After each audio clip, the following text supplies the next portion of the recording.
Chip's Corner on U.S. Farm Report is brought to you by Full Scale from Helena. Grow strong returns this season with breakthrough foliar nutrition from Full Scale at Reproduction. Welcome back to U.S. Farm Report this weekend. Chip's Corner and Chip Flory joining us. All right, Chip, in Glimpse Around the Globe, we just looked at the tariffs that the U.S. placed on China. And, you know, China vowing to retaliate. But right now, agriculture isn't caught in the middle. Are you concerned that could happen?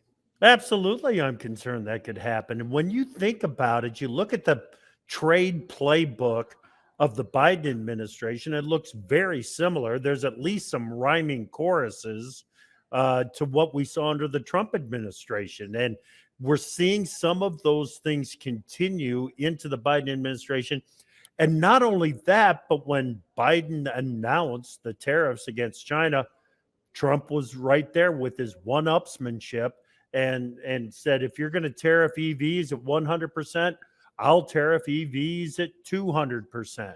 So there's a lot of issues that are at play right now, and there's a lot of concern about what China might do in retaliation, including from Senator Chuck Grassley in Iowa.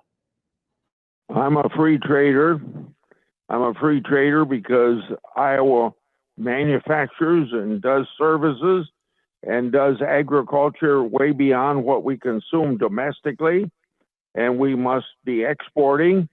And I think that this is going to invite retaliation by China, and that possible retaliation could be agriculture. And remember, about a third of our agriculture production is exported, so that sort of retaliation could be hard. I think the Chinese would be smart enough to know that hurting agriculture would be a big backlash to Biden here in the United States when the farmers started complaining about it.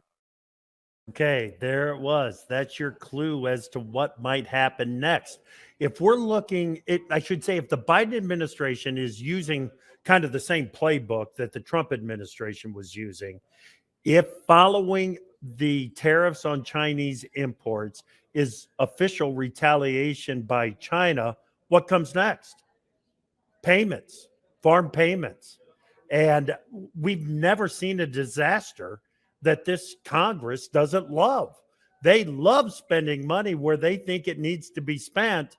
And with farm revenue down, with some of the tariffs that are now being put in place by the Biden administration, if those complaints get loud enough from farm country, I'm not making any predictions, Tyne, but I will not rule out the idea that there will be some direct payments to farmers in this election year.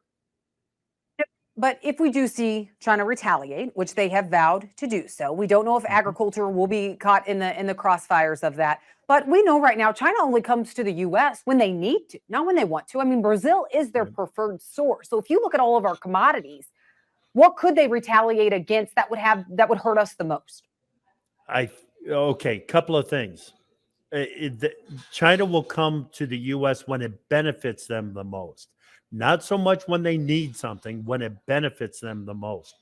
Right now, they see benefits in going to Brazil instead of the U.S. for their soybean needs, for their corn needs. Don't forget, China showed up and bought a bunch of U.S. soft red winter wheat and then canceled the purchases. So it's almost like China's already got a rolling retaliation in place against U.S. agriculture. So if they just continue to target U.S. agriculture the way that they have been over the last 6 months, that's going to be a problem for us going forward. All right, Chip Flory, host of AgriTalk. You can catch him weekdays at 10 a.m. for AgriTalk AM, 2 p.m. Central for AgriTalk PM. Chip, thanks so much. All right, we need to take a quick break. And then talking about the wildfires in Canada and the smoke impacting the U.S., we'll have a look at that next.